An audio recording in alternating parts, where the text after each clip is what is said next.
Kembali lagi bersama kami di Buletin Jateng dan DIY. Pemirsa, dalam 2 bulan terakhir Presiden Joko Widodo rajin berkeliling Jawa Tengah. Sementara itu hasil lembaga survei menunjukkan wilayah Jawa Tengah jadi pertarungan Prabowo Gibran dengan Ganjar Mahfud. Tindakan Presiden Joko Widodo di Jawa Tengah diduga jadi penentu.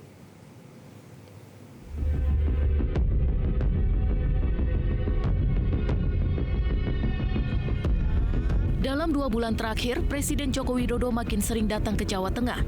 Dengan dalih kunjungan kerja, dalam 2 bulan terakhir sudah 3 kali Presiden kunker ke Jawa Tengah.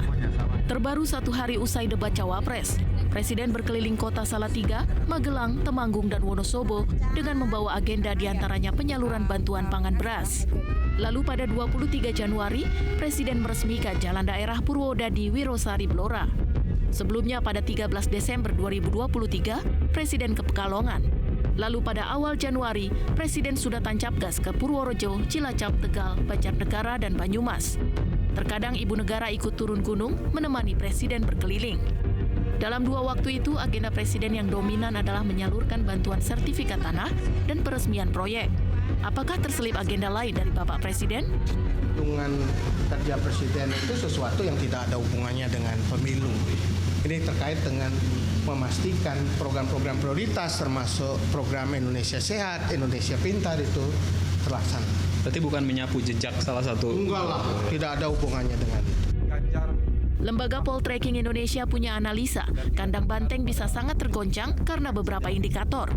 Versi Poltreking melihat jika indikator kepuasan kinerja Presiden naik, maka tren suara Prabowo Gibran menggerus Ganjar Mahfud. Dan begitu pula sebaliknya. Pemilih yang pendukung Jokowi menguat ke Prabowo Gibran, mengambil dari basis yang sebelumnya ke Ganjar, sekarang semakin ke Prabowo Gibran. Yang tidak suka atau tidak mengikuti arah Jokowi atau tidak puas dengan kinerja Pak Jokowi, itu cenderung menguat ke Anies Baswedan dan tidak berpengaruh ke 2 kandidat yang lainnya. Jadi salah satu yang harus dideteksi dinamika elektoral dari temuan ini adalah bagaimana dinamika tingkat kepuasan publik atau pemilih kepada Presiden Jokowi. Sementara itu, versi Carta Politika melihat kandang banteng masih dimiliki Ganjar Mahfud. Prabowo Gibran tidak dominan di wilayah Jawa Tengah. Kekalahannya, walaupun kekalahannya tidak dominan, ada di wilayah Jawa Tengah dan wilayah DIY, itu kalah dengan pasangan Ganjar Pranowo dan Mahfud MD. Sementara untuk wilayah-wilayah lain, Pak Prabowo cukup unggul. Jawa Tengah adalah basis pemilih Joko Widodo pada tahun 2019 lalu. Saat itu, Jokowi unggul di seluruh wilayah Jawa Tengah. Dengan demikian, apakah aktivitas Presiden di Jawa Tengah 2 bulan terakhir benar-benar kunjungan kerja atau ada faktor kepentingan elektoral salah satu paslon? Tim Liputan, Metro TV.